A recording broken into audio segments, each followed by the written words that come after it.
পরে দেখা, আহ তোমার একটু জড়ায় ধরিয়ে, তোমার কতদিন দেখি না বন্ধু। আরে শালার পুত সর তো এখান থেকে, তোর লগে কোনো কথা নাই।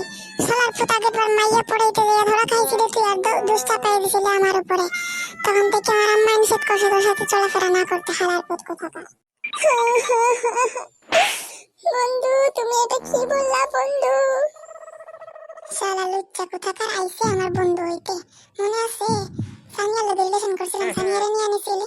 সাদিয়ার লগে প্রেম করছি, সাদিয়ারও নিয়ে আনিছিলি। তারিনের লগে প্রেম করছি, তারিনকেও নিয়ে আনিছ। হালার হালা কোথাকার। এখন আমি লাবিবার লগে প্রেম করতাছি। লাবিবার কি নিতে পারবি হালার পুত? এর লগেই তোর লগে আমি মিশতাম না, সর সামনে থেকে। দাঁড়া বন্ধু, একটু কলাইছে কথা বলে লই। হ্যালো লাবিবা জান, কি করো লাবিবা জান? না জান, একটু দাঁড়িয়ে আসছি। তুমি কি করো বাবু? এই তো আমি চলে আসবো বাবু। আচ্ছা বাবু রাখি এখন, বাই। তুই লাবিবারে পটে আনিলি, হালার পুতাল আমি আর বাঁচুমি না।